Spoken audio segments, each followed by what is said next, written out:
Corona के दोबारा संक्रमण को लेकर दुनिया भर के वैज्ञानिकों के बीच चर्चा जारी है। अभी तक ये पूरी तरह साफ नहीं कि अगर किसी को ये बीमारी हो गई है तो क्या उसके शरीर में इस वायरस के खिलाफ स्थायी एंटीबॉडी निर्मित हो जाती है या फिर कुछ निश्चित समय के बाद वह दोबारा संक्रमित हो सकता है। इस बीच भारत में Indian council of medical research के वैज्ञानिकों ने दोबारा कोरोना संक्रमण पर अपनी तरह की पहली स्टडी की है, जिसके नतीजे चौंकाने वाले सामने आए हैं।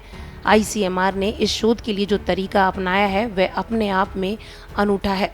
इस स्टडी में उन लोगों को शामिल किया गया जिनका कम से कम 2 बार कोविड-19 टेस्ट पॉजिटिव आया। 1300 लोगों पर ये शोध किया गया है। भारत में भी कुछ लोगों की कोरोना रिपोर्ट कई बार पॉजिटिव आ चुकी है, लेकिन उन सबको दोबारा संक्रमण नहीं माना जा सकता। ऐसा इसलिए है क्योंकि वायरस का कुछ अंश शरीर में लंबे वक्त के बाद भी मौजूद रह सकता है। कोरोना से स्वस्थ हो चुके कई मरीजों में यह स्थिति कई बार 3 महीने तक रह सकती है।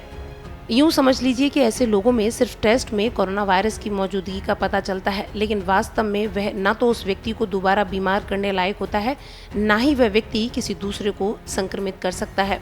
दोबारा संक्रमण की पुष्टि के लिए दुनिया भर के वैज्ञानिक अभी तक वायरस सैंपल का जीनोम एनालिसिस करते रहे हैं, लेकिन यह काम आसान नहीं है। सच्चाई ये भी है कि हर कोरोना संक्रमित व्यक्ति के वायरस सैंपल का जीनोम एनालिसिस नहीं किया जा सकता और कोरोना वायरस का बर्ताव जानने के लिए चुनिंदा मरीजों का ही सैंपल जीनोम एनालिसिस के लिए इकट्ठा किया जाता है। यही वजह है कि सामान्य तौर पर दोबारा संक्रमण का पता लगाना मुश्किल है, क्योंकि ज़्यादातर मरीजों का पहले वाला जीनोम सैंपल सुरक्षित ही नहीं रहता। ICMR के वैज्ञानिकों के पास जीनोम एनालिसिस के लिए डेटा नहीं था, इसलिए उन्होंने ऐसे मरीजों पर शोध किया जिनकी कोरोना पॉजिटिव होने की दोनों रिपोर्ट कम से कम 102 दिनों के अंतराल पर आई थी, क्योंकि इतने दिनों के अंतराल के बाद उसके शरीर में पुराने वाले वायरस के अंश के बचे रहने की संभावना नहीं थी। अमेरिका के सेंटर फॉर डिजीज कंट्रोल के मुताबिक वायरस की परछाई अधिकतम 90 दिनों तक मौजूद रह सकती है।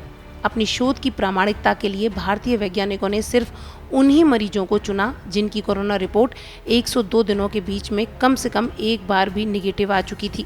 वैज्ञानिकों का कहना है कि इस शोध से यह तो पता चलता है कि स्थायी इम्यूनिटी नहीं पाई जा सकती।